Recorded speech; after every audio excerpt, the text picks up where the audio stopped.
In the pantheon of political philosophy, few figures loom as large, controversial, and fascinating as Niccolò Machiavelli. His name has become synonymous with cunning, ruthlessness, and the dark arts of power. Yet the man behind the prince was far more complex than the caricature his critics and admirers have perpetuated for centuries. This work endeavors to traverse the winding roads of Machiavelli's life, thoughts, and legacy, illuminating the forces that shaped him and uncovering the truths often obscured by myth. The Renaissance, a period of dazzling artistic, scientific, and intellectual ferment, was also an era rife with turbulence. Italy, fractured into city-states and beset by internal and external conflict, became the crucible in which Machiavelli's ideas were forged. Born in Florence in 1469, Machiavelli would witness the ebb and flow of political fortune, the rise and fall of regimes, the cruel caprice of exile, and the fragile hope for republican restoration. These events, rendered vividly through his words and the circumstances of his time, gave birth to a vision of politics as an ever-shifting game, one in which adaptability, pragmatism, and force were often more vital than idealism or virtue. Chapter 1. Florence in Turmoil, the world that shaped Machiavelli. Florence, in the latter half of the 15th century, stood as both a beacon of cultural flowering and a theater of ceaseless political drama. It was a city that bore witness to an artistic renaissance unmatched in scope and achievement, but equally to the bloody conflicts that came with shifting alliances and power struggles, both internal and external. The air hung heavy with the ambitions of merchant families, the fervor of religious reformers, and the calculated moves of foreign potentates seeking to extend their influence over the proud and independent Florentine Republic. Niccolò Machiavelli was born in 1469 into this charged atmosphere, his formative years indelibly shaped by the forces that would throw Florence from prosperity to hardship and back again. Florence's status as a republic was unusual in an Italy dominated by princely courts and city-states enslaved by noble dynasties. The Medici family had risen to preeminence through banking prowess and patronage, their leadership both celebrated and contested by citizens who valued civic participation and self-governance. Lorenzo de' Medici, Il Magnifico, presided over Florence's most glittering epoch, attracting artists and thinkers who transformed the city into a crucible of creative energy.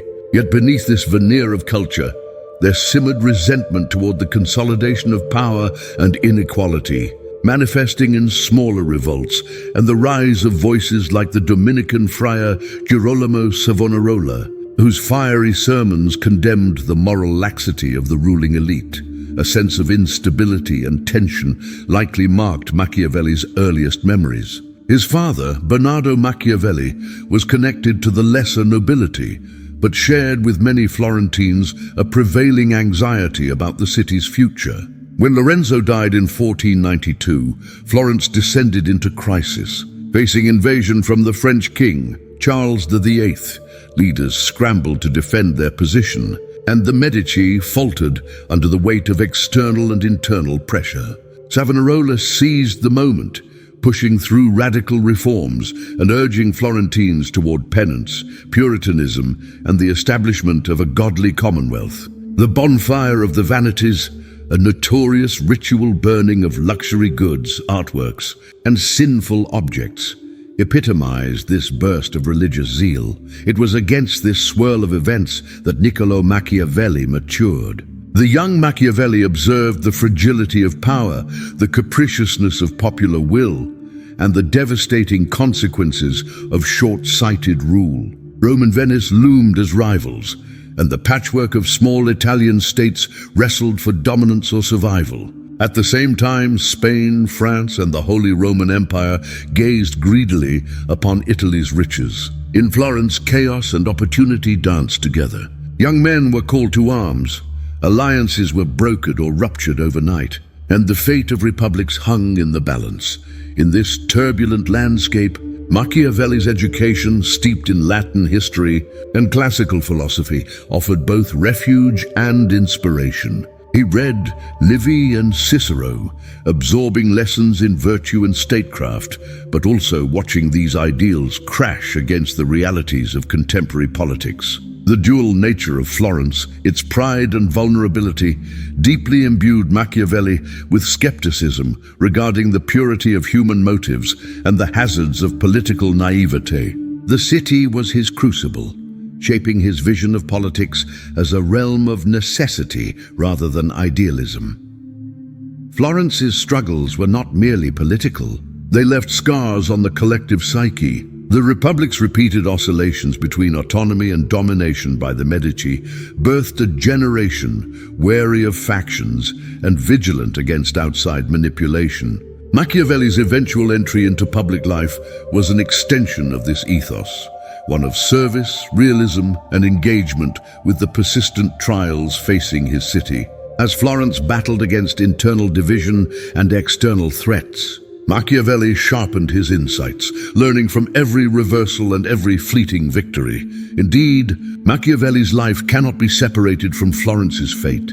The city's perpetual motion between grandeur and peril taught him that greatness and ruin are never far apart, a lesson he would later codify in his writings. Thus, Florence was not just the setting of Machiavelli's story, it was his greatest teacher, imparting lessons on the necessity of adaptability, the dangers of utopian thinking, and the importance of pragmatic, sometimes ruthless, action. The turbulence of Florence in Machiavelli's youth set the stage for the formation of his character and philosophy, coloring all that would follow in his life and legacy.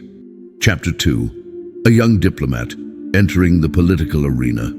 The turn of the 16th century marked a period of redefinition for both Florence and Machiavelli.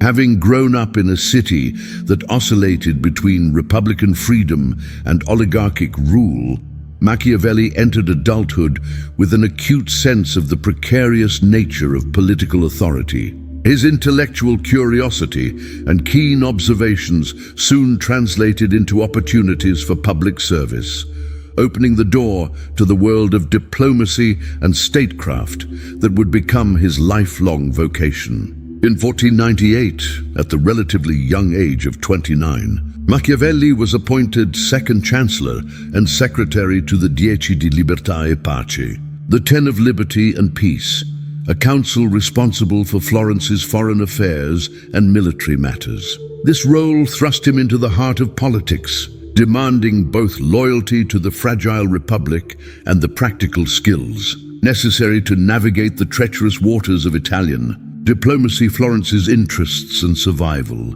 depended upon skilled negotiation and the maintenance of a delicate balance among the peninsula's warring states. Machiavelli's first major diplomatic mission took him to the court of Caterina Sforza in Forlì, a formidable ruler known for her cunning and resilience. Later assignments sent him across Italy and into the orbit of major political players, including the papacy, the French crown, and the Holy Roman Emperor.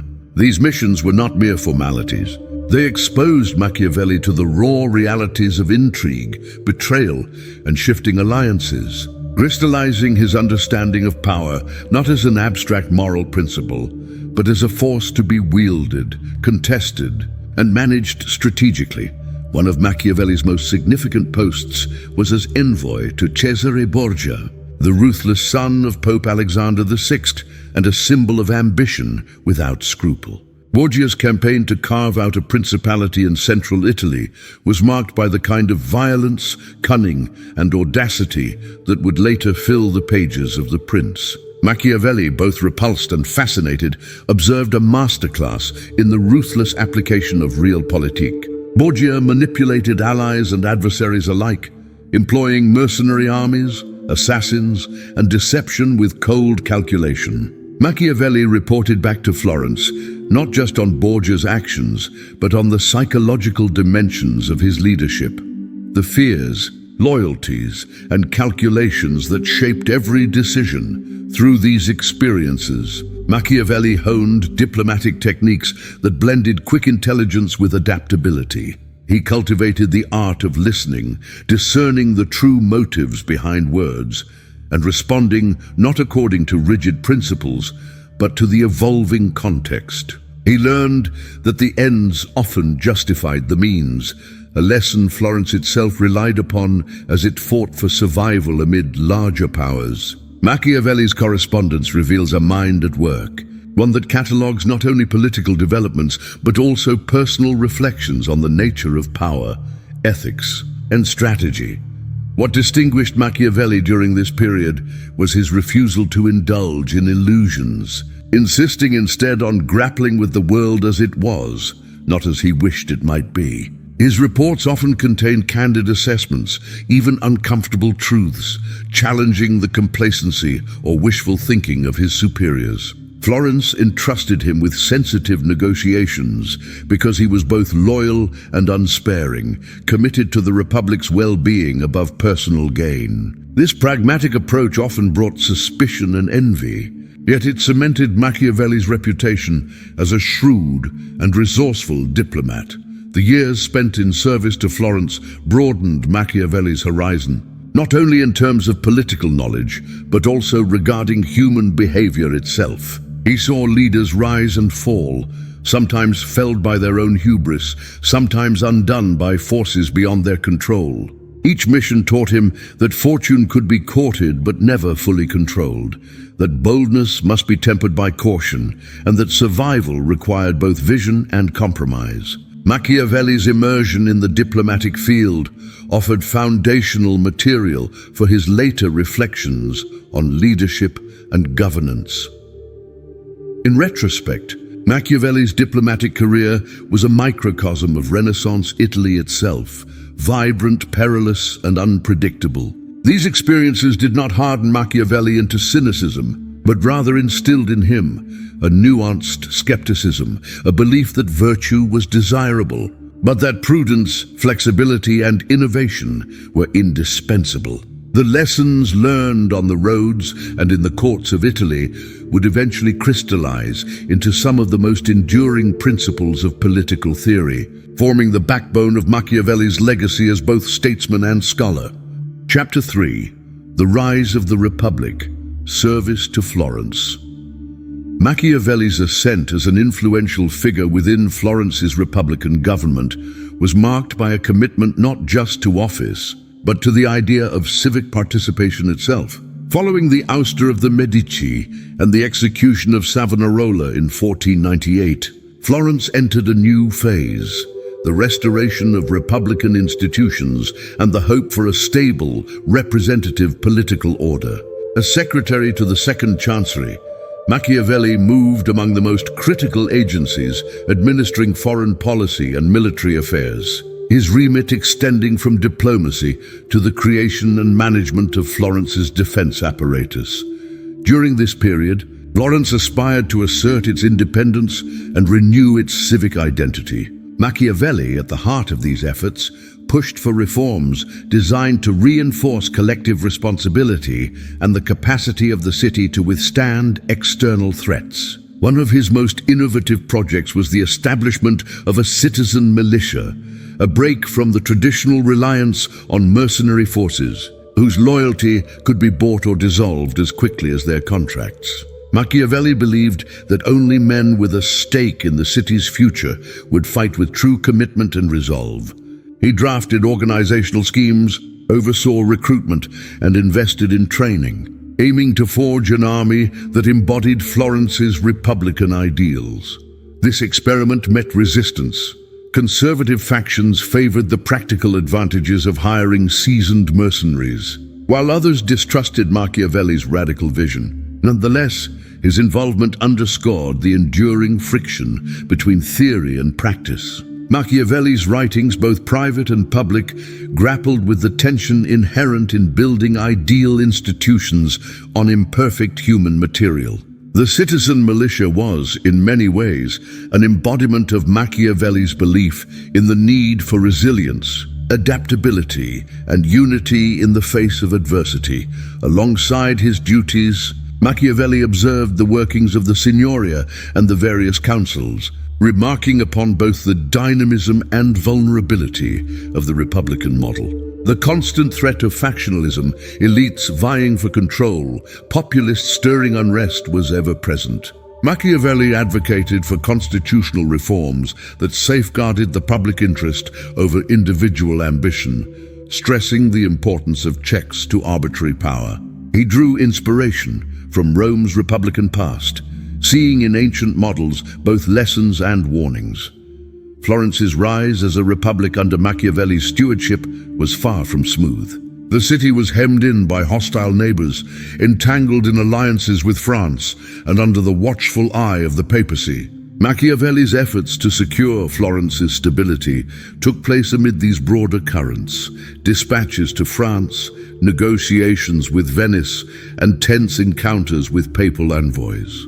Each diplomatic challenge fed his evolving understanding of negotiation, compromise, and the delicate balance between principle and expediency. Personal loyalty also played a critical role in Machiavelli's service. He fostered relationships with leading citizens, navigated the rivalries of powerful families, and worked tirelessly to buttress the legitimacy of Florence's institutions. The burden of defending republican values against both internal erosion and external aggression weighed heavily, sharpening Machiavelli's insights into the mechanics of power and the treacherous dynamics that could undermine even the best systems. Yet, despite the difficulties, Machiavelli's work in this period exemplified a deep faith in the Republic's potential. He saw Florence not merely as a collection of interests, but as a living organism capable of regeneration, growth, and greatness if guided by the right structures and philosophies. His contributions went beyond administration. They were acts of devotion to a society he believed could rise above the petty tyranny of despots and the empty spectacle of wealth. In sum, Machiavelli's service during the Republic's resurgence was a proving ground for the ideas that later permeated his writings. It furnished real-life examples of governance, reform, and the perennial struggle to balance liberty with stability. Every challenge, negotiation, and policy debate sharpened his analytical edge and deepened his grasp of the forces that ruled men and their institutions. The lessons and disappointments of these years would inform not only his public actions, but the philosophical reflections that would eventually shape his most famous work. Chapter 4: Power and Intrigue. Lessons from the Italian Wars. The Italian Wars were as much a crucible for Machiavelli's development as for the future of the continent. Waged over the prize of Italian territory by France, Spain, the Holy Roman Empire, and several local powers, these conflicts ripped through Florence and its neighbors, testing the resilience of governments and the skills of their leaders. Machiavelli, having already distinguished himself as a diplomat and military innovator, found himself at the crossroads of war and politics, an eyewitness to the drama, destruction, and transformation sweeping the peninsula. The wars began in 1494 with the incursion of King Charles VIII of France, who marched into Italy claiming rights to Naples and sparking a series of retaliatory campaigns that would persist for the better part of 3 decades. Florence's position was precarious, an independent republic facing the might of foreign armies, shifting alliances, and the ambitions of rival Italian states. As the secretary to the Second Chancery, Machiavelli was dispatched to courts, battlefields, and negotiation tables, observing firsthand how warfare reshaped society and politics. One of Machiavelli's enduring lessons from the Italian Wars was the unreliability and danger of mercenary armies. Florence, like many Italian states, had a tradition of hiring condottieri to wage its battles, but Machiavelli saw repeatedly that such men fought with their own interests foremost. They betrayed employers, abandoned causes, or were simply ineffective when faced with true adversity. This experience spurred Machiavelli to advocate for a citizen militia, and his writings offer stinging critiques of soldiers of fortune whose loyalties fluctuated with the highest bidder. Machiavelli also gained insight into the lodestones of power. fortune, and virtue. He watched as states rose and fell, not merely due to the strength of arms, but often through the personal capabilities, or failings, of their leaders. Boldness, decisiveness, the ability to adapt in the face of unpredictable circumstances, these were the qualities that seemed to tip the scales. The campaigns of Cesare Borgia provided Machiavelli with a living example of this ethos. Borgia's willingness to employ brutality, cunning, and audacious risk-taking fascinated Machiavelli, who saw both the promise and peril in such leadership. Intrigue pervaded the wars. Treaties were signed and broken with alarming frequency. Spies abounded, and cities shifted allegiance overnight. Machiavelli's dispatches reflect his growing conviction that a successful leader must navigate not just the overt, but also the hidden mechanisms of power, persuasion, deception, and the careful management of appearances. The wars were a school of hard reality, upending the idealistic dreams that many held, and pressing Machiavelli to acknowledge the complexity and inherent danger in political life. Personal relationships deepened Machiavelli's understanding. His encounters with foreign rulers, generals, and envoys exposed him to a wide range of approaches to power, from cautious diplomacy to ruthless conquest. He saw that moral certainties often gave way under the pressure of survival, and that bending the rules, though hazardous, was sometimes necessary. This observation would infuse The Prince and his other writings, setting them apart as candid explorations of political necessity. The Italian wars left Florence battered, but they rendered Machiavelli more artful in his grasp of statecraft. He also observed the decay of republican spirit under the stress of conflict, noting that fear, fatigue, and longing for security could erode the foundations upon which liberty rested. Machiavelli's project, his advocacy for virtue and practical, flexible action, was fueled by this recognition. Power, he saw, was seldom given. It was taken and held through a mix of skill, prudence, and measurable force. In the aftermath of the wars, Machiavelli's reputation as a military reformer and strategist grew. His writings on fortifications, mobilization, and tactics were consulted.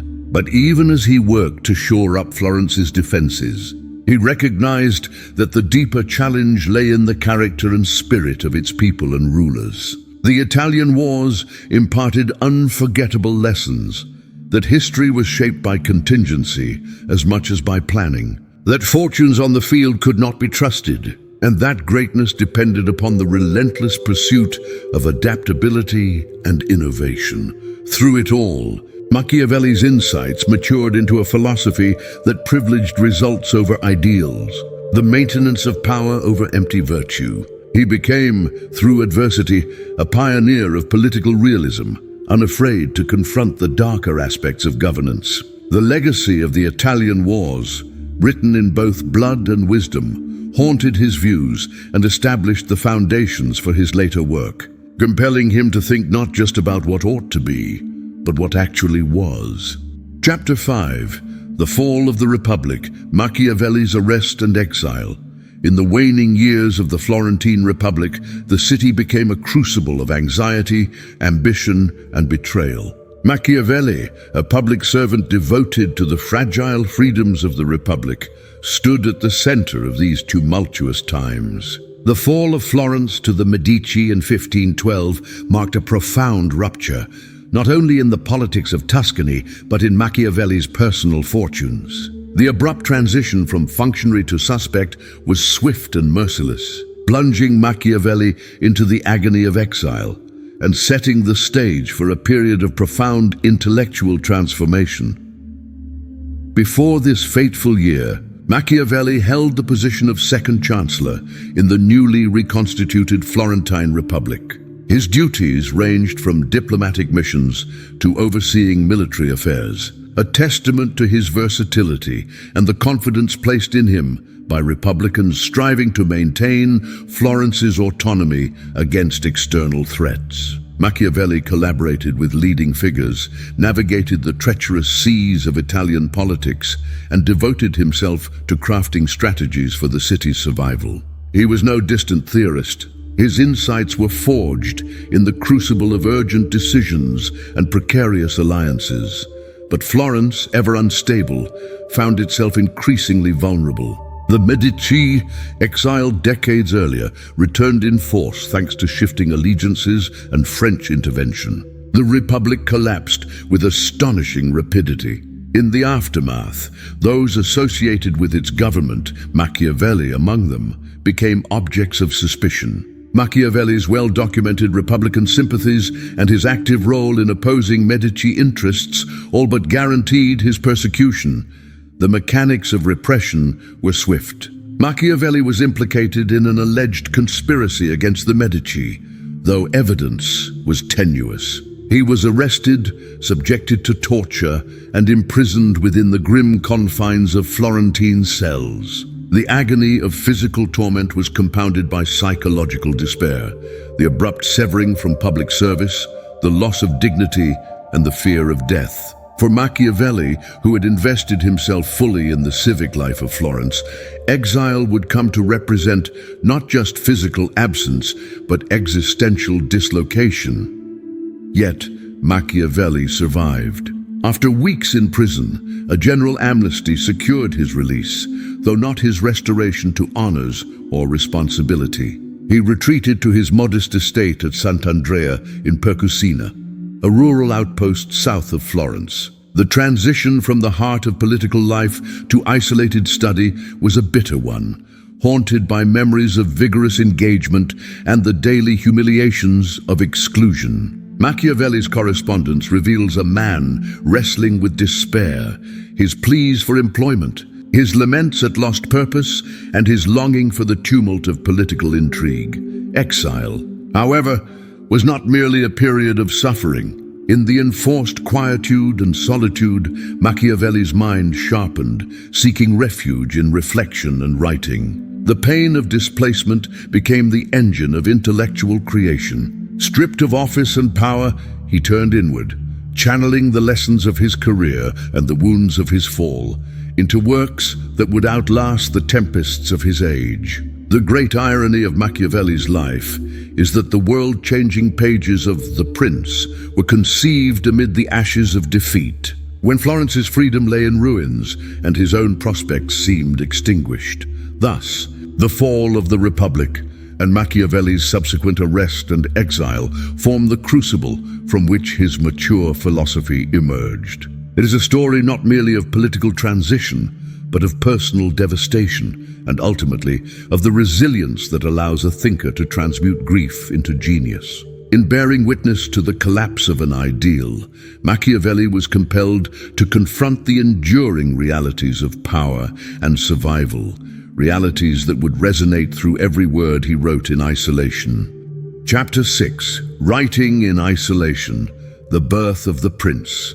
Nestled amid the vineyards and olive groves of Sant'Andrea in Percucina, Machiavelli entered a new phase of life, one defined not by the bustling corridors of power, but by the solitary rhythms of study, contemplation, and literary creation. His enforced retirement provided the crucible for an intellectual renaissance, its contours shaped by sorrow, nostalgia, and an urgent desire to rejoin the political fray. It was during this period of involuntary solitude that Machiavelli penned his most famous and notorious work, Il Principe, The Prince. In his letters to friends, Machiavelli describes his daily rituals: a morning spent among the peasants, an afternoon dedicated to playing games in the local tavern, and long evenings surrounded by the ghosts of antiquity, reading classical authors and shaping the contours of his own thoughts. His mind, denied the vitality of politics, now forged embers from the ashes of his own disillusionment. The Prince was written partly as a plea for recognition and re-employment. Addressed, at least formally, to Lorenzo de' Medici, it embodied Machiavelli's hope to prove his worth to the reigning powers and regain a place at the heart of governmental affairs. Yet the book's message transcends any simple application for the office. Within its pages, Machiavelli distilled decades of experience, observation, alliance, betrayal, victory, and defeat into a radical treatise on the mechanics of power. Machiavelli's writing style, abrasive and lucid, set him apart from his predecessors. Unlike the idealistic tracts of medieval thinkers or the utopian visions of contemporaries, The Prince took as its point of departure the world as it is, not as it should be. He cast aside illusions, directing his analysis toward the hard truths of political life, the instability of fortune, the necessity of decisive action, the value of adaptability, and the centrality of perception. Power for Machiavelli was neither a static inheritance nor an abstract ideal, but an ever-shifting contest demanding skill, nerve, and ruthlessness. Isolation fostered this perspective. Removed from the machinations of Florence, Machiavelli was free to reflect on patterns too often obscured by daily turbulence. His study of ancient historians, Livy, Tacitus, Plutarch, provided a template for examining the cycles of rise and decline, virtue and corruption, conflict and compromise. Yet his own experiences, recent and raw, lent urgency to his reflections. The fall of the Republic had exposed the fragility of institutions and the lethal unpredictability of fortune. Machiavelli's method was empirical and systematic, his tone at once passionate and detached. He catalogued the successes and failures of princes, dissected the anatomy of conquest, and proffered advice that was frequently shocking in its candor. The book's themes, power as an end in itself, the limits of morality, the utility of fear, were not endorsements of cruelty, but acknowledgments of its ubiquity in politics. In writing, Machiavelli resisted the temptation to mask reality with comforting illusions, insisting instead that leaders equip themselves with the tools for survival in a hostile world. The birth of The Prince thus emerges not just as a literary milestone, but as a psychological and philosophical reckoning. Machiavelli's isolation was double-edged. It deepened his sense of alienation, but it also liberated him to articulate insights that would unsettle, challenge, and redefine political thought for generations to come. In the quiet of exile, he fashioned a work that set the terms for modern debates about leadership, ethics, and the perennial struggle between ideals and necessity. Chapter 7: The Prince and His Message, Power, Fear, and Control.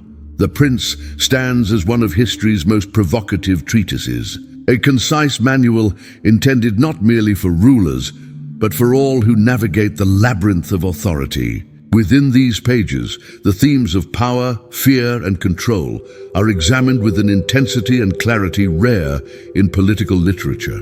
Machiavelli's message, frequently misunderstood and maligned, demands a close and careful reading, a journey into the realities of how rulers must act to survive and succeed. At the heart of The Prince lies a radical departure from prevailing modes of thought. Machiavelli does not consign his analysis to ideals of justice or divine providence. Instead, he begins with the premise that politics is an arena defined by conflict, uncertainty, and self-interest. The prince, whether born or made, must contend with forces beyond his control, fortuna and virtù, and adapt with both cunning and resolve. Power is, for Machiavelli, the essence of rulership. He dismisses traditional notions of hereditary right, focusing instead on the acquisition and maintenance of authority. Machiavelli identifies the particular challenges faced by new rulers, highlighting the dangers of rapid change and the ongoing need to secure loyalty. He warns that power once attained is perpetually at risk, requiring vigilance, decisiveness, and often the willingness to act contrary to conventional morality. Fear and love are juxtaposed as tools of governance. Machiavelli famously asserts that it is safer for a ruler to be feared than loved, provided that fear does not descend into hatred. Love, he argues, is fickle. The affections of subjects shift with fortune and personal interest. Fear conversely generates obedience and order, but must be managed with prudence. The prince should cultivate an image of severity where necessary, tempering it with mercy only when it serves strategic goals. Control, in Machiavelli's conception, is both external and internal. Externally, the prince must dominate rivals, subdue insurrection, and preempt external threats. Internally, he must master appearances, manipulating perceptions to maintain prestige and authority. Machiavelli's famous dictum that rulers must learn how not to be good has often been construed as a call to amorality. Yet it is more accurately understood as a recognition that circumstances may compel difficult, even ruthless choices for the greater stability of the state. Throughout The Prince, Machiavelli interweaves historical examples, from Cesare Borgia to the Roman emperors, drawing lessons rooted in the success and failure of actual leaders. He warns against naivete, urging rulers to anticipate betrayal, false promises, and sudden reversals of fortune. Machiavelli's advice is grounded in observation, free of sentimentality, and directed toward actionable results. The message of The Prince reverberates beyond its Renaissance context. Its advocacy for realism, its frank acknowledgement of the limits of morality in public life, and its insistence that rulers prepare for adversity remain relevant in modern discussions of leadership. To read Machiavelli is to confront the uncomfortable reality that politics, in many respects, operates independently of individual virtue, idealism, or justice. Yet Machiavelli does not revel in cruelty for its own sake. Rather, he prescribes that violence, deceit, or manipulation be employed only when necessary for the preservation of order and the achievement of critical ends. The prince must always weigh the consequences, balancing force with wisdom, fear with compassion, and control with adaptability. In sum, The Prince challenges readers to abandon illusion, to perceive power in its most elemental form, and to recognize the enduring tensions between ethical aspiration and political necessity. Machiavelli's legacy, as articulated in these themes, remains a touchstone for anyone who would understand, wield, or critique the instruments of leadership in an unruly world. Chapter 8. Misunderstood Genius, the Ethics of Realism. Throughout history, Machiavelli has been branded as a proponent of immorality, a champion of subterfuge, and the architect of ruthless ambition. His name, transformed into an adjective, Machiavellian, has come to represent cunning, duplicity, and moral indifference. Yet such characterizations fail to grapple with the deeper dimensions of his thought. They obscure a thinker whose engagement with ethics was both sophisticated and urgent, framed by a commitment to realism rather than amorality. At the core of Machiavelli's philosophy is a practical approach to ethics. Unlike earlier theorists who derived political principles from religious or philosophical absolutes, Machiavelli rooted his judgments in empirical observation. His experiences as a diplomat and administrator acquainted him with the unpredictable nature of political life, the volatility of fortune, and the limitations imposed by circumstance. Morality in this world was not an unchanging compass, but a set of guidelines negotiable according to necessity. For Machiavelli, the supreme good was the preservation of the state. Public welfare, understood as stability, peace, and prosperity, took precedence over private virtue. Rulers, he argued, must often act in ways that would be condemned in private life, deceiving adversaries, breaking promises, or using force. Such actions were not celebrated, but acknowledged as sometimes indispensable for the survival of the community and the avoidance of greater evils. Critics have likened Machiavelli's realism to cynicism, yet his letters and less famous writings reveal a man deeply troubled by the ethical dilemmas of leadership. Machiavelli did not praise cruelty or duplicity.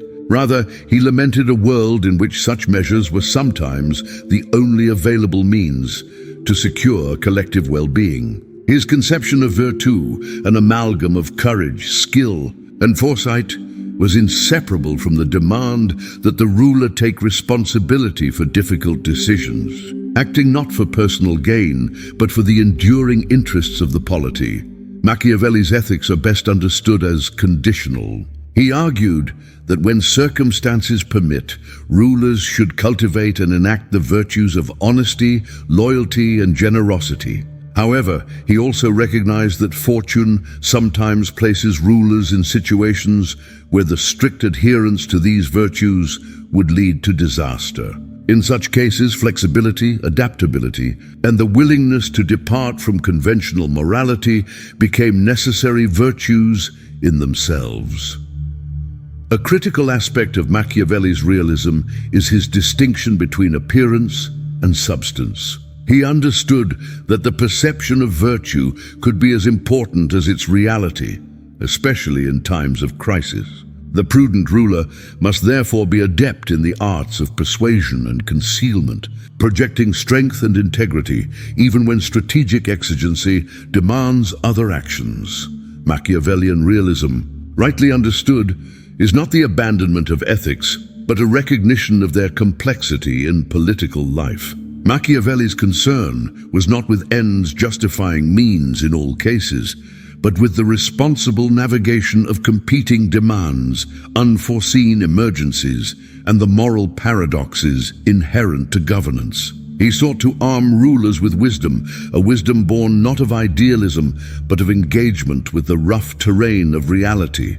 In this light, Machiavelli's genius is misunderstood when reduced to villainy. He was a man grappling with the ethics of power, acutely aware of its dangers, yet unwilling to retreat into fantasy. His realism, far from being a denial of moral principle, was an affirmation of the need to balance them with prudence, courage, and an unwavering commitment to the stability of the state. To read him closely is to encounter not a devil, but a thinker wrestling with the same dilemmas that challenge leaders in every age. Chapter 9. Fortune and Virtue, Mastering the Game of Power. In the labyrinth of Machiavelli's political thought, two concepts stand out as pillars: fortuna and virtù. The interplay between these forces constitutes the dynamic core of leadership and survival, providing a template for understanding not only Renaissance Italy, but the universal conditions of political life. Fortune, for Machiavelli, is the personification of chance, the unpredictable currents of calamity and opportunity that shape the destinies of individuals and states. In a world beset by rapid change, alliance, betrayal, and conquest, Machiavelli recognized that no prince, however wise or formidable, can escape the influence of luck. Fortune may raise rulers to dazzling heights or cast them into obscurity with equal rapidity. Machiavelli likened fortune to a river that, when in flood, overwhelms all structures, but when managed by foresight, may be harnessed and mitigated. Virtù forms the counterpoint, an amalgamation of courage, agility, resourcefulness, and decisiveness. Machiavelli's virtù is not virtue in the conventional moral sense, but the capacity to exert control over circumstances, adapting swiftly to changing conditions and imposing will upon chaos. Virtù is the mark of great leaders, those who master the arts of statecraft, anticipate threats, and seize opportunities with boldness and ingenuity. The relationship between fortune and virtù is dialectical, forged in struggle. Machiavelli taught that while fortune is capricious, rulers can prepare for its challenges by cultivating virtù. Preparation, vigilance, and adaptability allow leaders to weather storms, exploit advantages, and carve stability out of uncertainty. Yet Machiavelli was no determinist. He understood that even the most skilled ruler could fall prey to calamity, while incompetence sometimes flourished through sheer luck. Historical examples abound in Machiavelli's writings. Cesare Borgia, the ambitious son of Pope Alexander VI, exemplifies the fusion of fortune and virtù. Borgia's initial success owed much to his father's favor, a stroke of fortune, but his achievements were largely a result of his bold actions, reforms, and merciless tactics. Yet when fortune turned against him, his father died. Hostile alliances formed. Borgia fell, underscoring Machiavelli's lesson that fortune, while susceptible to management, remains ultimately unconquerable. This dual concept bears heavily on the broader game of power. Machiavelli argued that rulers must act proactively, never relying exclusively on fortune or goodwill. Complacency, he warned, leads to vulnerability. Instead, the prudent prince must anticipate reversals, fortify defenses, institute reforms, and maintain the loyalty of key subjects and allies. In times of prosperity, preparation for adversity is essential. In times of crisis, swift and audacious action may be the only remedy. Machiavelli's reflections are not limited to rulers alone.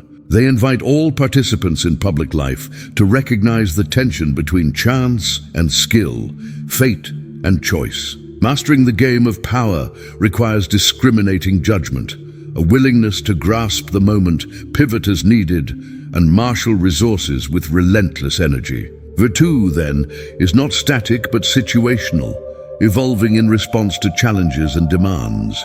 In the end, Machiavelli's teaching on fortune and virtue serves as a call to action.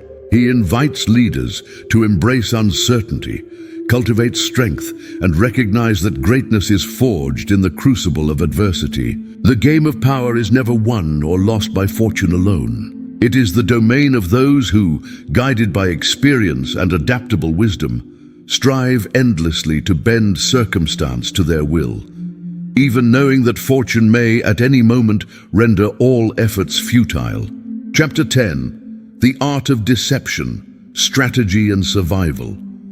Niccolò Machiavelli's intellectual legacy is indelibly associated with the art of deception. In a world defined by uncertainty, intrigue, and the continual flux of power, Machiavelli saw strategy as an indispensable tool for survival, not only for princes and rulers, but for republics and citizens navigating perilous political landscapes. The Renaissance period, during which Machiavelli lived and wrote, was a time of unprecedented upheaval for Italy.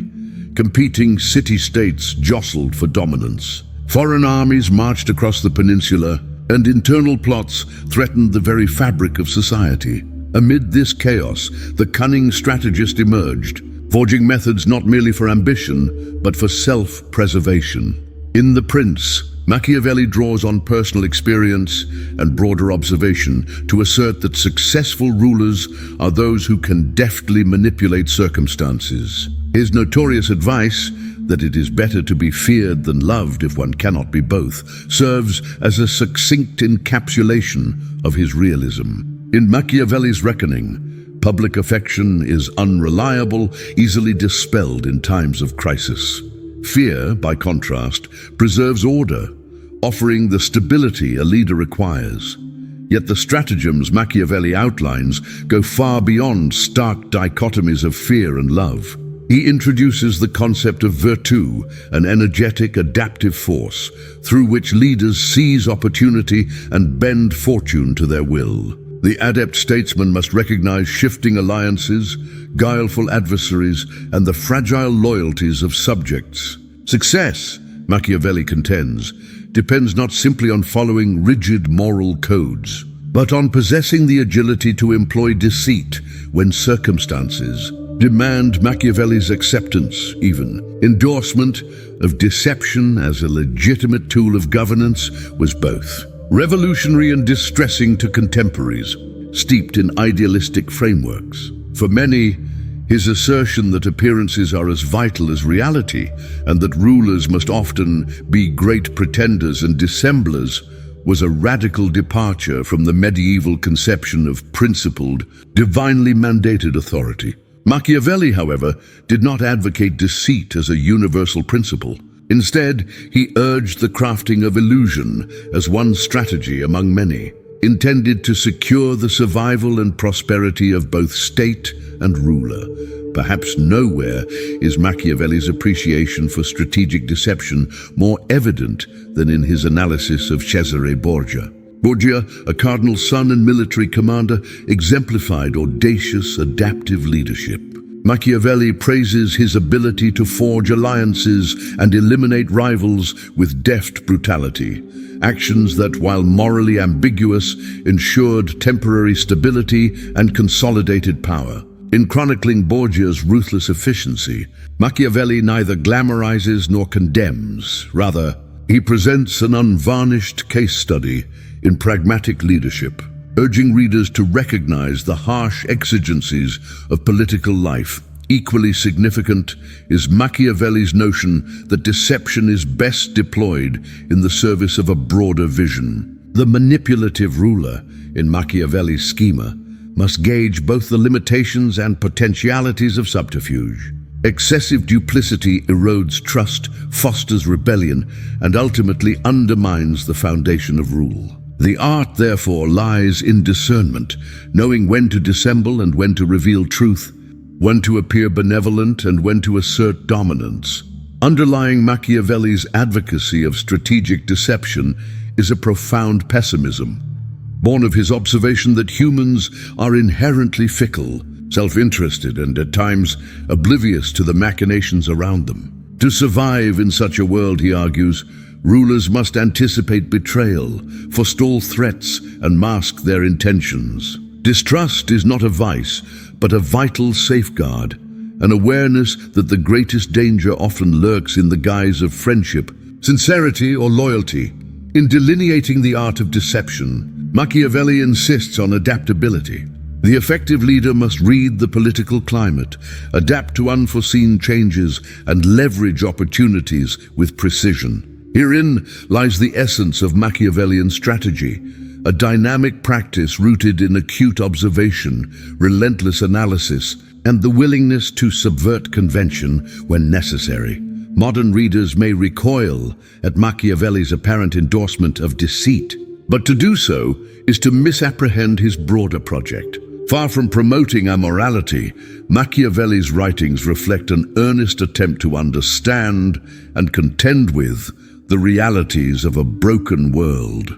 For Machiavelli, survival is both the end and the means, and strategy, including deception, is the indispensable path. Thus, the art of deception stands as a cornerstone not only of Machiavellian thought, but of a broader philosophy that grapples with contingency, threat, and the endless quest for stability. In the chapters that follow, we will discover how Machiavelli extended these themes to encompass republicanism, historical inquiry, and the perennial tension between ideals and realities. Chapter 11: Republics and Freedom, the Democratic Side of Machiavelli. In the shadow of the prince, Machiavelli's reputation as an architect of autocracy has persisted for centuries. Yet to focus solely on his handbook for princes is to miss the deeper, more nuanced dimensions of his thought. Machiavelli's genuine affection for republican governance and his relentless advocacy for liberty finds its clearest expression in Discourses on Livy, a work rich in democratic sentiment and philosophical reflection. Far from being an apologist for tyranny, Machiavelli spares considerable effort in promoting the structures and virtues of popular government. Machiavelli's experiences as a diplomat and civil servant in Florence left indelible marks upon his worldview. The tumultuous oscillation between republican rule and oligarchic power exposed him to the strengths and vulnerabilities of both systems. He witnessed firsthand how unchecked authority could invite corruption and collapse, and how broad participation in affairs of state could foster resilience, vigilance, and communal spirit. Discourses on Livy serves as Machiavelli's measured response to questions concerning governance. Unlike The Prince, which offers guidance for individual rulers, Discourses draws from the history of ancient Rome, extolling the collective wisdom and dynamic institutions of the Republic. Machiavelli contends that liberty is best preserved when political power is distributed, accountability is institutionalized, and the populace maintains an active role in shaping policy. Key to Machiavelli's conception of a healthy republic is the notion of libertà, a freedom anchored not just in abstract ideals, but in practical mechanisms that restrain the ambitions of the powerful. Regular elections, civic debate, and popular involvement are, in Machiavelli's framework, essential safeguards against the erosion of liberty. He rejects the idea that a single individual, no matter how gifted, should dominate public life indefinitely. Instead, he praises Rome's capacity for adaptation, openness, and renewal through shared governance. Machiavelli's democratic side emerges most forcefully in his discussions of conflict and contestation within republics. Unlike those who see faction and strife as inherently destructive, Machiavelli argues that such tensions, when properly managed, invigorate the political body. Competition among classes and interests, rather than threatening stability, can foster innovation, accountability, and social mobility. For Machiavelli, the vibrancy of the Republic lies in its perpetual negotiation between competing claims, ensuring that no single faction monopolizes the reins of power. The Florence of Machiavelli's day, racked by invasion, betrayal, and shifting allegiances, provided fertile ground for his republican musings. He saw in Roman history a mirror of Florence's own perils and possibilities, urging his contemporaries to emulate the institutions of the ancient city. Machiavelli asserts that a republic must cultivate virtue, not merely in its leaders, but among its citizenry. Public participation, education, and a robust sense of civic duty are, in his estimation, essential bulwarks against decline. Yet Machiavelli is not blind to the challenges faced by republics. He warns that excessive complacency, factional bitterness, and the manipulation of freedom for private gain can corrode the very foundations of democratic order. Vigilance, he insists, must be continuous. The preservation of liberty demands not only structural safeguards, but a populace keenly attuned to the threats posed by both internal ambition and external aggression. The tension between Machiavelli's autocratic advice and his republican ideals is best understood as a reflection of Renaissance reality. Machiavelli's Florence stood on a precipice, threatened by foreign powers and hamstrung by internal divisions. His guidance to princes in The Prince must be read in light of these crises, a pragmatic response to existential peril rather than a wholesale endorsement of tyranny. Indeed, in his private writings and dialogues, Machiavelli relocates his hopes to the Republican sphere, championing the potential of collective wisdom and institutional strength. In the final analysis, Machiavelli's commitment to republics and freedom reveals the breadth of his intellect. He was, above all, a diagnostician of political life, a thinker convinced that no single formula could guarantee stability or justice. As Florentine secretary, historian, and commentator, Machiavelli worked tirelessly to chart paths toward liberty and public welfare, aware of the ever-present dangers that might imperil both. In contemplating Machiavelli's democratic vision, we are reminded of the enduring relevance of his insights. The challenge of preserving republican government in the face of apathy, ambition, and adversity remains as vital today as it was in the Renaissance. Machiavelli's wisdom urges us not to fear contestation, but to embrace it, to see in conflict the seeds of renewal, and in shared governance the promise of lasting freedom. Chapter 12. The Discourses on Livy, Lessons from Ancient Rome. At the heart of Machiavelli's intellectual enterprise resides a profound engagement with antiquity. In Discourses on Livy, he finds not merely inspiration, but a wellspring of practical lessons distilled from the triumphs and failures of the Roman Republic.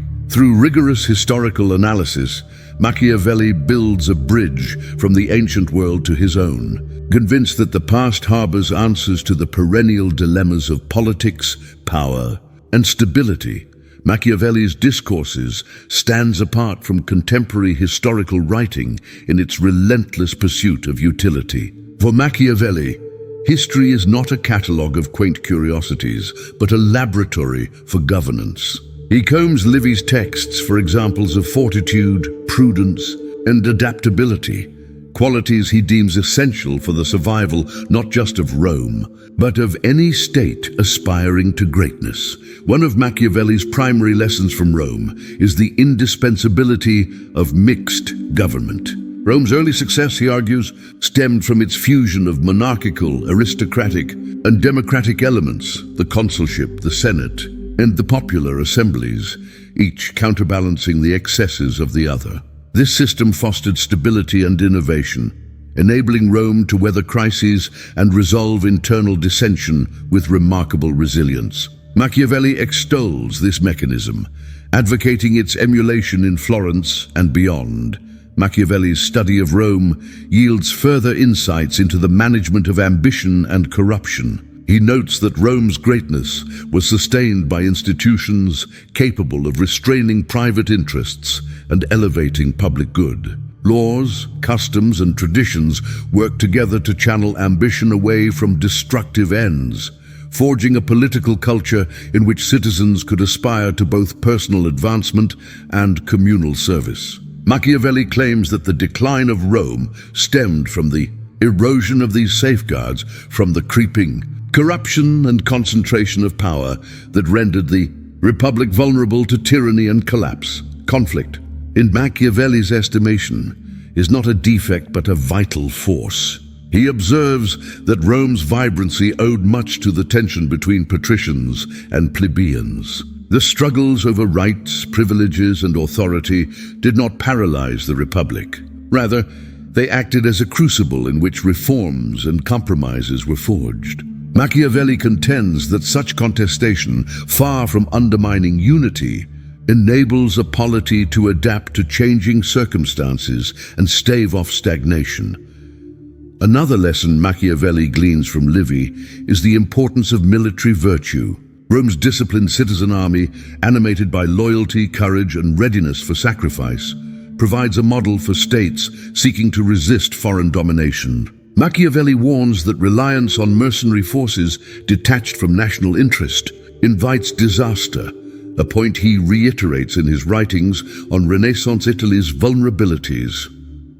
Throughout discourses, Machiavelli returns to the themes of civic participation and vigilance. He lauds Rome's dedication to fostering public engagement through assemblies and debate, and insists that the survival of freedom depends on an alert, empowered citizenry. The Roman experience, as Machiavelli reads it, cautions against complacency and urges perpetual commitment to upholding laws, institutions, and communal values. The exhaustive treatment of Livy's history also shapes Machiavelli's narrative style.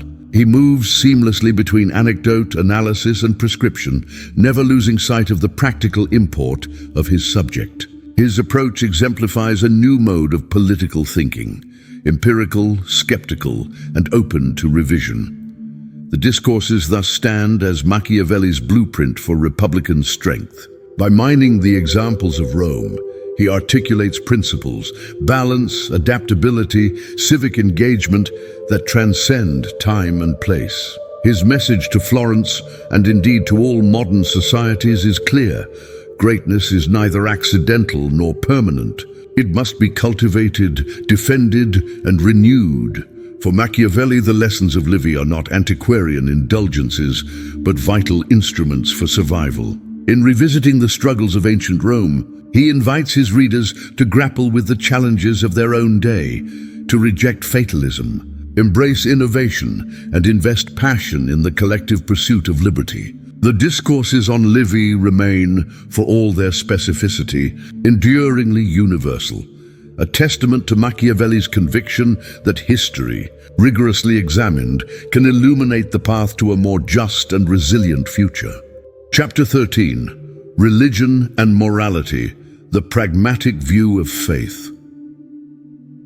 In the pages of Machiavelli's works, religion occupies a pivotal but ambiguous place. Unlike many of his predecessors, for whom faith was a source of moral clarity and political legitimacy, Machiavelli approaches religion primarily as a social institution, a force to be understood, managed and, where necessary, harnessed for political purposes. His discussion of religion is relentlessly pragmatic, revealing both a skepticism toward doctrinal certainties and a shrewd recognition of faith's utility in shaping communal life.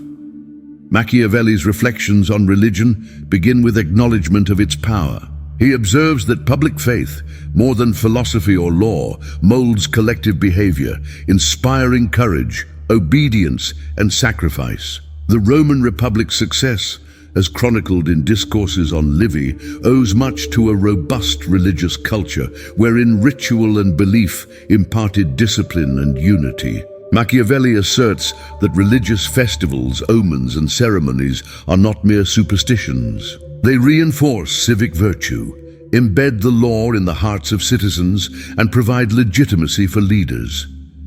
Yet Machiavelli is no naive reverent. His attitude toward religious dogma is colored by the political realities of Renaissance Italy, where competing factions wielded faith as a weapon, and the papacy angled perpetually for temporal power. Machiavelli critiques the corruption and ambition he perceives within the church, decrying those who exploit religion for private gain. For Machiavelli, the instrumentalization of faith, while sometimes necessary, must be balanced against the risk of alienating the public or undermining the moral fabric that sustains social order. One of Machiavelli's boldest claims is that religion's political efficacy derives not from its truth, but from its capacity to foster unity and compliance. He suggests that wise rulers, like the founders of Rome, should cultivate rituals and myths suited to the preservation of the state. The manipulation of religious sentiment, Machiavelli contends, is justifiable if the public welfare demands it. This utilitarian approach scandalized critics who regarded religious orthodoxy as essential and who feared that Machiavelli's pragmatism would breed cynicism and impiety. Machiavelli's views on morality are equally complex.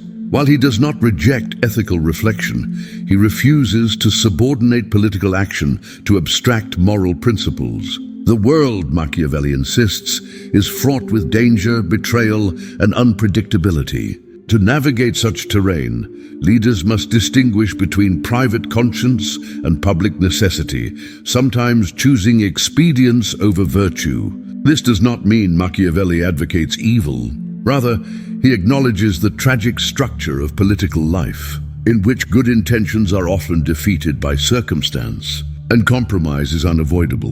In The Prince, Machiavelli's advice to rulers is rooted in flexibility. He suggests that a ruler who clings rigidly to virtue may fall prey to those less scrupulous. Instead, he advocates for prudence, a disposition to select, adapt, and, if required, feign virtue without prejudice. Machiavelli's morality is situational, governed by the needs of the community and the preservation of stability. The public's belief in a leader's righteousness, whether genuine or artfully projected, is vital to political success. Machiavelli's pragmatic view of religion does not preclude respect for its positive contributions. He notes that societies grounded in religious principle are often more cohesive, disciplined, and resilient than those adrift in skepticism or decadence. He admires religious reformers who restore vigor to communities and laments Florence's own spiritual decline amid turmoil and division. Yet Machiavelli's analysis remains pragmatic at its core. He evaluates faith and morality not in metaphysical terms, but as instruments for shaping collective behavior. The tension between personal conviction and public necessity, a tension he recognizes as inevitable, forms the crux of his philosophy. For Machiavelli, the mark of greatness is the ability to navigate this tension, reconciling the demands of survival with the aspirations of conscience. In the world Machiavelli describes, religion and morality are not ends in themselves. They are means to stability, unity, and order. His perspective, though disquieting to many, reflects the fraught realities of his age, a time when political survival demanded both virtue and calculation, reverence and skepticism. As with his views on liberty and deception, Machiavelli's approach to religion invites ongoing reflection. His refusal to sentimentalize faith and his insistence on its strategic value force us to reconsider the boundaries between belief and utility. In illuminating the pragmatic uses of faith, Machiavelli challenges us not to dismiss religion's formative role in politics, but to understand its complexities and to wield its power wisely for the common good. Chapter 14. The Human Nature. According to Machiavelli, Machiavelli's enduring reputation as a cold-blooded realist finds much of its foundation in his exploration of human nature. Unlike the idealists of his time, Machiavelli rejected the notion that politics could be governed by virtue alone. In his eyes, men were driven by passions, ambitions, and fears, frequently acting in their own self-interest, even at the expense of the collective good. Across his writings, Machiavelli articulates a distinctly unromantic perspective on the human condition. In The Prince and Discourses on Livy, he surveys the failings and frailties that shape rulers, subjects, and societies. For Machiavelli, individuals are motivated not by lofty ideals, but by the relentless pursuit of power, security, and advantage. Altruism is scarce. Gratitude is fleeting. Loyalty is conditional. This skepticism is born from experience. As a diplomat and civil servant, Machiavelli observed countless examples of betrayal, opportunism, and the unpredictability of political actors. The revolving doors of Florentine politics taught him that appearances deceive and that men often conceal their true intentions under the guise of friendship or partnership. He wrote famously, "It is much safer to be feared than loved," capturing his belief that affection is more easily withdrawn than respect born from strength. However, Machiavelli's dissection of human nature is more nuanced than simple cynicism. While he acknowledges the baser instincts of greed and ambition, he also recognizes the potential for greatness, virtù, in certain individuals. The exceptional ruler in Machiavelli's schema can channel the energies of human nature toward productive ends, constructing order out of chaos. Leadership requires a clear-eyed understanding of what people truly desire and fear, not what they profess in public. One of Machiavelli's most significant contributions has been his differentiation between the public and private spheres. He identifies the tension between what leaders must do to secure the state and what ordinary morality would demand. The prince, or political leader, is therefore forced into an ethical dilemma: to act in ways that society might condemn, to achieve outcomes that society values. This tragic bifurcation of ethics is at the heart of Machiavelli's challenge to conventional morality. Despite his frank assessment of mankind's faults, Machiavelli does not advocate despair. Rather, his realism serves as a call to sober responsibility. By shedding illusions about virtue and goodwill, the leader can better anticipate danger, administer justice, and sustain the commonwealth. It is not cruelty that Machiavelli prefers, but clarity, a refusal to be seduced by utopian promises.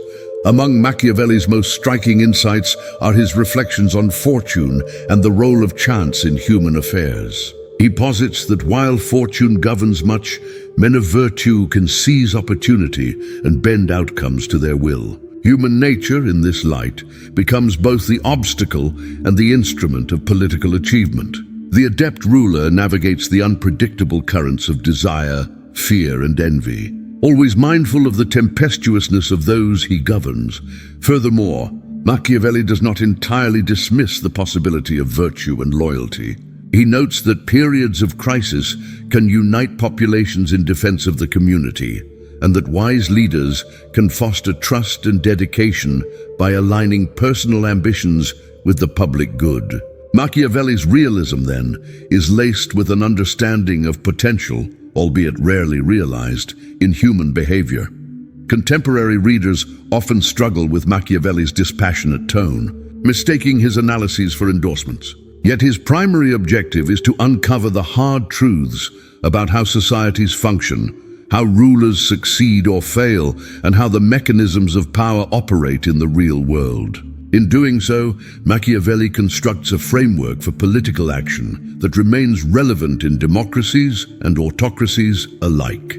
His influence extends well beyond the Renaissance. In modern psychology, political science, and even corporate management, Machiavelli's insights into human motivations and group dynamics continue to inform strategies for persuasion, leadership, and negotiation. His blend of skepticism and hope, pessimism about men and faith in leaders, offers a template for those who wish to understand and perhaps influence the direction of history. In sum, Machiavelli's theory of human nature is a cornerstone of his broader philosophy. It is rigorous, complex, and devoid of sentimentality, yet it never loses sight of the possibility for transformation and greatness. By recognizing the realities of power and the frailties of individuals, Machiavelli enables leaders to act not blindly, but with intelligence, foresight, and resolve. As we turn to the battlefield of politics itself, it is this understanding of human nature that animates Machiavelli's approach to friendship, enmity, and the intricate dance of betrayal. Chapter 15, Friends, Foes, and Betrayals. Politics as a battlefield. For Machiavelli, politics is not a serene negotiation table, but a battlefield teeming with latent hostility, fragile alliances, and ever-present threats. His career as a diplomat and observer of courts taught him that the scaffolding of political life rests on power dynamics, trust punctuated by suspicion, and the constant risk of betrayal. Within the shifting tapestry of Renaissance Italy, Machiavelli saw firsthand how alliances were formed and broken with alarming regularity. The city-states, Venice, Milan, Florence, Naples, and the Papal States, were locked in a perpetual struggle for dominance. Treaties were signed with great fanfare and undone overnight. Friendships forged of mutual necessity dissolved at the first sign of weakened resolve. Machiavelli's writings dissect these machinations with ruthless precision. He argues that leaders must never become complacent in their relationships, for yesterday's friend can swiftly become today's adversary. The prince is wise who recognizes the transient nature of loyalty and prepares accordingly, balancing the benefits and risks of every alliance. Men are less hesitant to offend someone who inspires love than someone who evokes fear, he warns, underscoring his belief in the importance of maintaining an aura of strength to discourage treachery central. To Machiavelli's analysis is the recognition that politics operates on dual levels, the spoken and the unspoken, the public declaration and the private ambition. True intentions are rarely revealed, and information itself becomes a weapon. Machiavelli extols the value of espionage, intelligence gathering, and the cultivation of informants. Knowledge, in his world, translates directly into power, enabling rulers to anticipate reversals and conspiracies before they reach fruition. Betrayal, while distasteful, is for Machiavelli an inescapable feature of political life. He counsels his readers to be ever vigilant, monitoring not only external enemies, but also those within their inner circles. Historically, Machiavelli observed how factions within Florence undermined leaders through intrigue, and how noble families used marriage, patronage, and secrets to manipulate public outcomes. The prudent leader does not let sentiment cloud judgment, taking decisive action to neutralize threats, no matter how personal. Yet Machiavelli is not blind to the utility of friendships and loyalty. He acknowledges the necessity of forging strategic relationships, both to safeguard one's position and to facilitate the workings of government. His advice is to cultivate allies whose interests are closely aligned with one's own, ensuring that friendship is rooted in mutual advantage rather than mere goodwill. He recommends generosity and strategic patronage as tools for creating and sustaining alliances, while always maintaining the capacity for ruthless action if circumstances demand. The theater of betrayal takes on particular intensity in times of crisis. Machiavelli contends that leaders reveal their true character not in periods of stability, but in the moments when trust and certainty are most at risk. The art of survival, he argues, rests in the ability to distinguish genuine allies from false friends, leveraging relationships to consolidate power while remaining ever prepared for sudden reversals. The lessons of Machiavelli's analysis of politics as a battlefield reverberate through history. In the centuries following his death, statesmen and theorists have grappled with the dilemmas he outlines: the ethics of loyalty and betrayal, the calculus of trust, and the costs of failure in a world without guarantees. His writings form the backbone of modern realpolitik, influencing leaders from Cardinal Richelieu to Henry Kissinger, and shaping the understanding of diplomacy in an age of global uncertainty. In more domestic settings, Machiavelli's views on friendship and enmity extend beyond the corridors of power to the management of courts, enterprises, and organizations. The partitioning of interests, the creation of rival factions, and the manipulation of information are routine not only among rulers, but among ordinary individuals. Machiavelli's methodical description of these dynamics offers valuable lessons for anyone who must navigate complex social environments where allegiance is fleeting and competition fierce. Despite the stark realism of Machiavelli's portrait, there remains an underlying call to wisdom. He does not advocate nihilistic betrayal for its own sake. Rather, he urges leaders to balance loyalty with pragmatism, ideals with necessities. Political life in Machiavelli's vision is a perpetual negotiation, a test of strategy, patience, and the willingness to act decisively when mere trust will not suffice. Thus, for Machiavelli, politics truly is a battlefield. To survive and prosper within it demands relentless vigilance, strategic intelligence, and the sobriety to recognize betrayal not as an aberration, but as inevitable. This perspective, derived from Florence's turbulent history and Machiavelli's own experiences of loyalty, lost and power regained, remains as true in our time as in his. The successful leader is not only a master of alliances, but also an unflinching adversary of those who seek his downfall. As we turn to Machiavelli's later years, the return to relevance and his intellectual renaissance, it is essential to recall the lessons of war, human nature, and betrayal that shaped his writings. Such experiences form the substratum of the wisdom he would impart in the final chapters of his life, a wisdom born of survival, courage, and the unyielding pursuit of truth in the heart of darkness. Chapter 16, The Return to Relevance, Machiavelli's Later Years, Niccolò.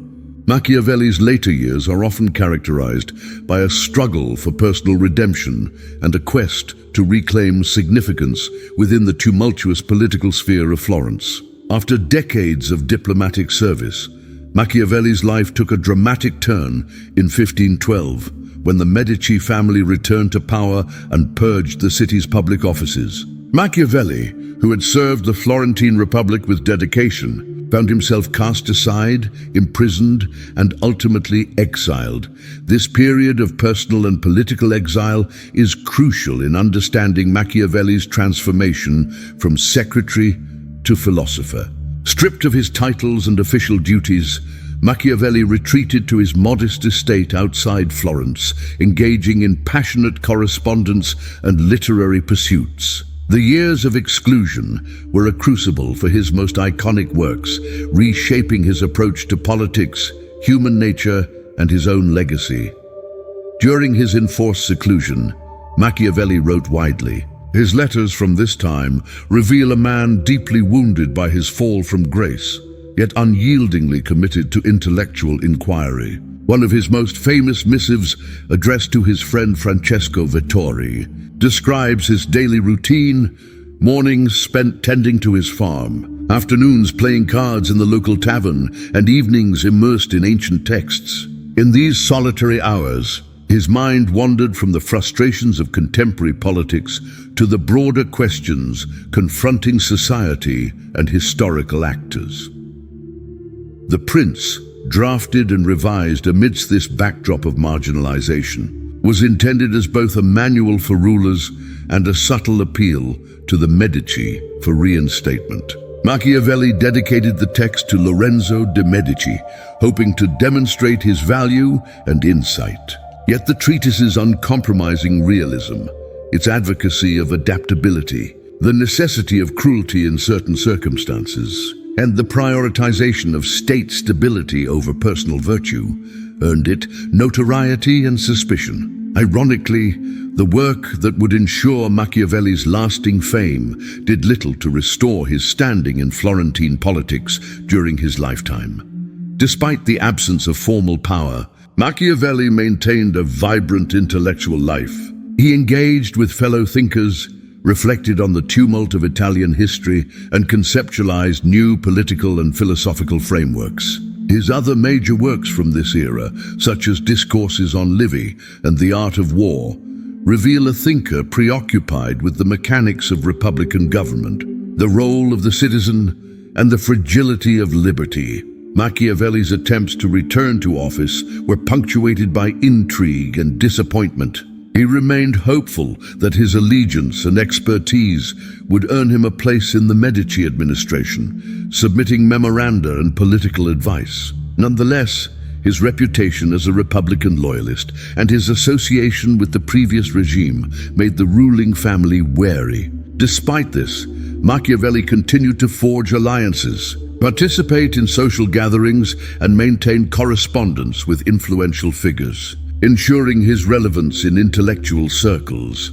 His later years were also marked by literary innovation. Machiavelli ventured beyond political treatises to pen plays and dialogues, most notably The Mandrake.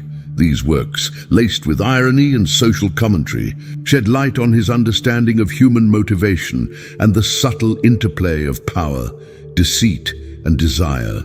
The comedic works allowed Machiavelli to explore themes of manipulation and morality in ways his political writings could not. Machiavelli's final years were tinged with both regret and resilience. He died in 1527, still on the margins of political life, yet his intellectual output in exile would cement his place in history. The period revealed a man constantly seeking relevance, adapting to adversity, and redefining the boundaries between personal ambition and public service. In sum, Machiavelli's later years reveal a figure whose quest for significance never waned. His capacity to transform political disappointment into philosophical innovation laid the foundation for a legacy that would far outlast the tumultuous age in which he lived. By navigating exile with both creativity and critical insight, Machiavelli became not merely an observer, but a shaper of political thought, a man whose ideas would reverberate across epochs. Chapter 17: The Legacy of the Prince. Influence across centuries. The Prince, Machiavelli's magnum opus, has cast a long and sometimes controversial shadow over the world of political thought. Published posthumously in 1532, the treatise rapidly achieved notoriety, generating both fascination and alarm. Unlike the idealistic visions proffered by earlier philosophers, Machiavelli's work stripped away the pretense of morality in politics, laying bare the pragmatic mechanics of power and survival. In the centuries following its publication, The Prince became a touchstone for rulers and thinkers grappling with tumultuous eras of change. From the ambitious monarchs of early modern Europe to the revolutionary leaders of the 18th and 19th centuries, Machiavelli's insights provided both reflection and instruction. His dictum that the ends could justify the means sparked intense debate, setting the stage for conflicts between ethical governance and realpolitik. Early readers often vilified Machiavelli, branding him as an immoral cynic. The term Machiavellian entered the lexicon as a synonym for deceit and manipulation.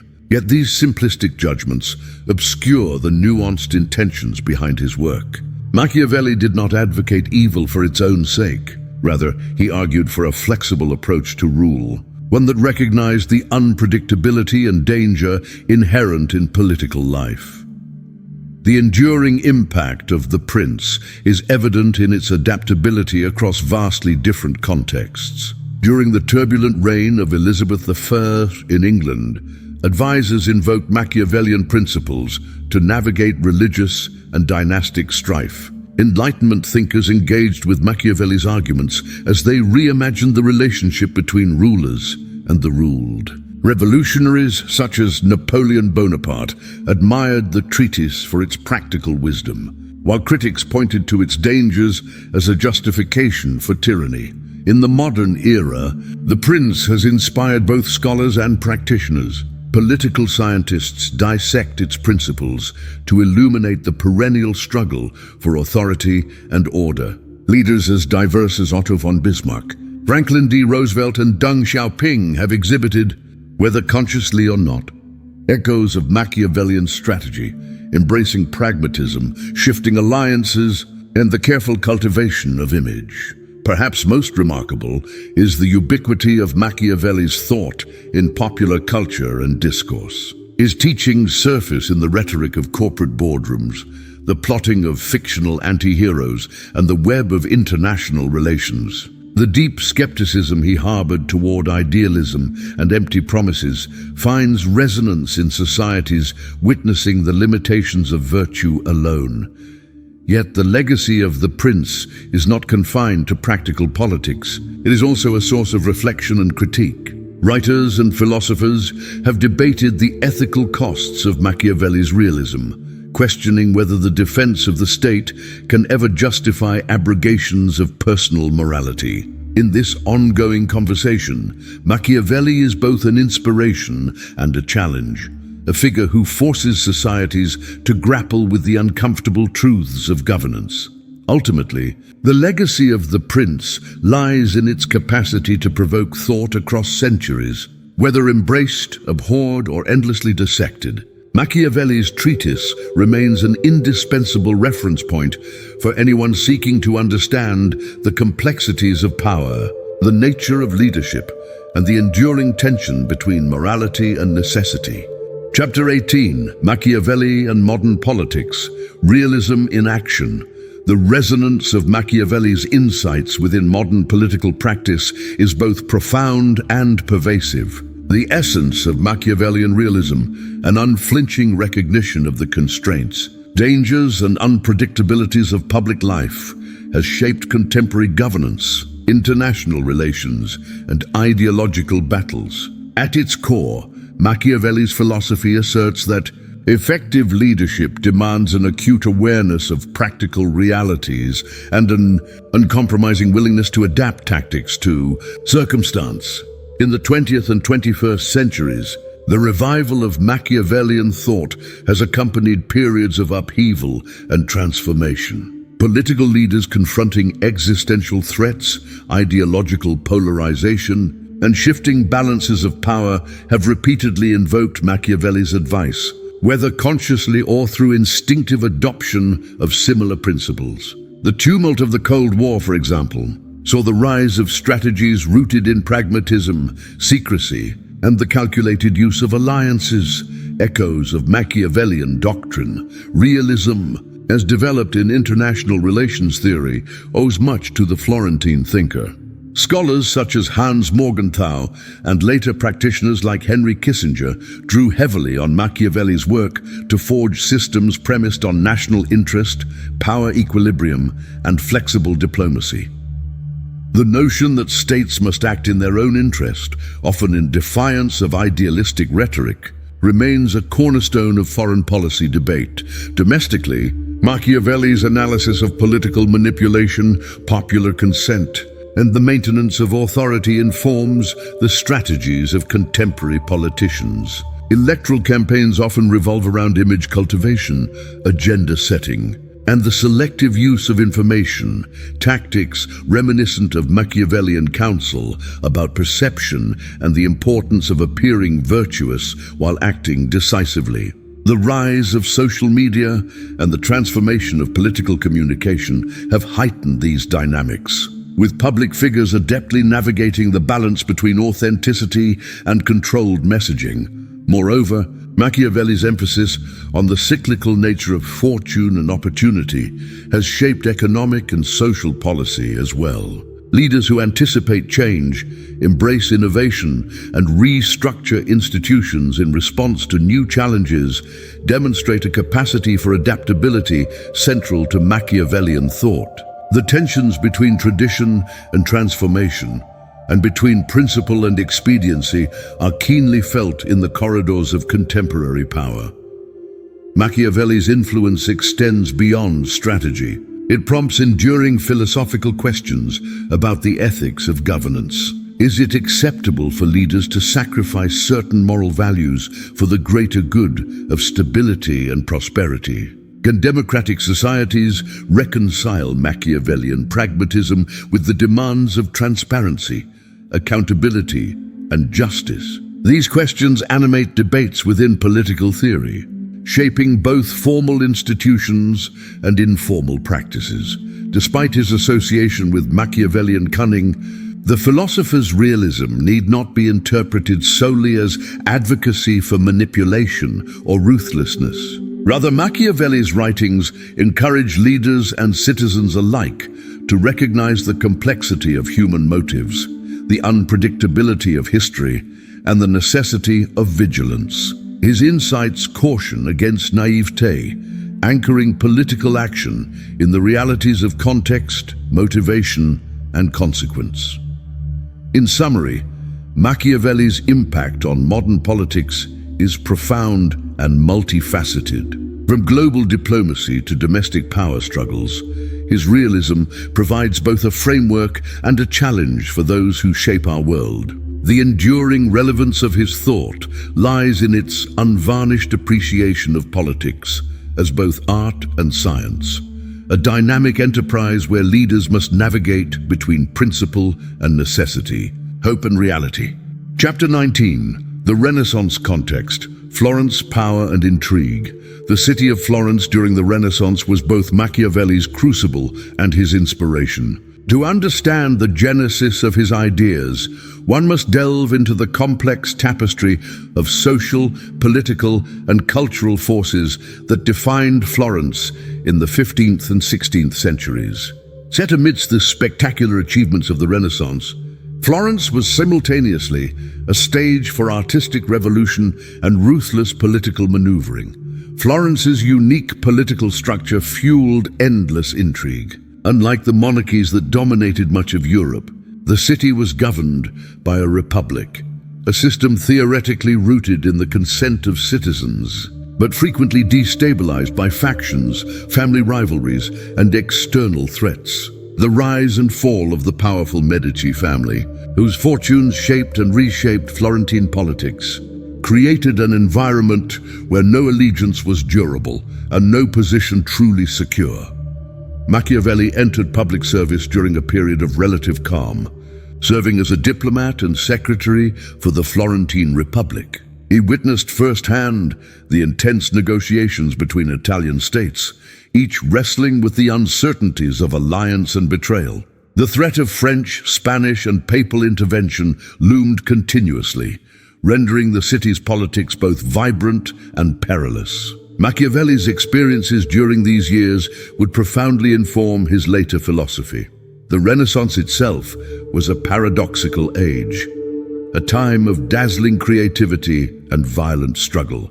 Artists such as Leonardo da Vinci, Michelangelo, and Botticelli transformed Florence into a nexus of beauty and innovation. Yet beneath the surface, political violence and conspiracy were never far away. Assassinations, coups, and betrayals punctuated the lives of its citizens. This duality of idealism and brutality shaped Machiavelli's nuanced understanding of human nature. The city's social fabric was a complex amalgam of old nobility, merchant princes, clergymen, and artisans. The rise of banking and commerce fueled new wealth and ambition, upending traditional hierarchies. Machiavelli's acute observation of these dynamics allowed him to diagnose the fragility of republican government and the perils of both excessive democracy and autocratic Rule Florence's intellectual climate was equally significant. Humanism, the study of classical texts and the celebration of individual achievement, encouraged open debate and reassessment of tradition. Machiavelli found inspiration in Roman history, especially the writings of Livy and Cicero, using ancient lessons to illuminate the challenges of his own era. He admired the Roman Republic's balance between leadership and liberty, seeking strategies to replicate its successes amidst Florentine instability. The dramatic oscillation between Republican rule and Medici despotism left an indelible mark on Machiavelli. He experienced the exhilaration of political participation and the bitterness of exile, developing a skeptical outlook informed by personal trials. The shifting fortunes of Florence made clear to him that power was not simply a function of virtue or ideal, but an outcome of adaptability, strategy, and sometimes ruthless calculation. Within this context, Machiavelli emerged as both a product and critic of the Renaissance. He looked beneath the grandeur of the age to expose the mechanisms of authority, the limits of popular will, and the vulnerability of institutions. His embrace of realism was not a rejection of improvement, but a call to understand the world as it is, so that it might be navigated wisely. Florence's turbulent history is thus inseparable from Machiavelli's achievements. Its blend of brilliance and danger, hope and disappointment, provided the raw material from which he fashioned his writings. To read Machiavelli is not only to ponder abstract theories of power, but to glimpse the intricate reality of a city forever balancing on the edge of greatness and disaster. Chapter 20. The Man Behind the Myth. Understanding Machiavelli's True Philosophy. Niccolò. Machiavelli's philosophical legacy is layered with myth and misunderstanding. Centuries of caricature have cast him as the cold architect of duplicity, yet such depictions only scrape the surface of his comprehensive and nuanced worldview. To understand Machiavelli's true philosophy, one must excavate the foundations upon which his ideas were built, reassess his intentions, and place his writings within the wider context of Renaissance thought. Above all, Machiavelli was a realist, not in the sense of simple cynicism, but in his determination to observe life without illusion. He rejected the naive idealism of both medieval moralists and certain contemporary humanists. Instead, Machiavelli interrogated the interplay between power, chance, and character within the cauldron of public life. His skepticism was born from experience, witnessing the rapid reversals of fortune in Florence, the fragility of alliances, and the volatility of collective will shape a philosophy grounded in pragmatism. One of the central tenets of Machiavelli's thought is his belief in the unpredictability of fortune, fortuna. For Machiavelli, fortune was the chaotic force that could elevate or destroy rulers, confound plans, and render even the most virtuous intentions impotent. Successful leaders, in his view, are those who possess virtù, the capacity for decisiveness, bold action, and strategic adaptability. Virtù is not synonymous with moral virtue. Rather, it denotes the qualities necessary to contend with the rigors of political existence. Machiavelli's writings do not advocate cruelty for its own sake. Instead, they explore the tragic necessity of hard choices in preserving order and stability. He contends that rulers must sometimes act against conventional morality to safeguard the state, a view rooted in the harsh realities of Renaissance Italy, where existential threats were commonplace. This is the source of his enduring controversy, Machiavelli's acceptance of morally ambiguous actions for the sake of a higher purpose. The philosopher's ethical framework is complex. While The Prince is often interpreted as a manual for autocrats, Machiavelli's Discourses on Livy reveals his appreciation for republican institutions and the value of civic participation.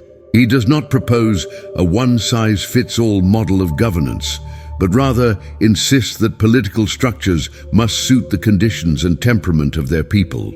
Machiavelli's respect for the Roman Republic underscores his belief in the potential for collective action and the importance of balancing authority with liberty. Moreover, Machiavelli's philosophy has a moral core, responsibility to the common good. Though willing to contemplate harsh measures, he repeatedly warns against rulers who ignore the interests of their subjects. His political realism is tempered by the recognition that legitimacy and stability require popular support, institutional resilience, and a measured approach to innovation. To dispel the myth of Machiavelli as a mere advocate for tyranny is to appreciate his broader contributions. He challenges readers to discard comforting illusions, confront uncomfortable truths, and dedicate themselves to the art of governance with both honesty and vigilance. Machiavelli's true philosophy, then, is a dynamic interplay between ambition and restraint, adaptation and principle, a framework for understanding not just the mechanics of rule, but the responsibilities incumbent upon all who wield power. If you found this video helpful, inspiring, or entertaining, don't forget to hit that like button. And if you're new here, make sure to subscribe and turn on the notification bell so you never miss out on future content. Your support means the world. Let me know your thoughts in the comments below.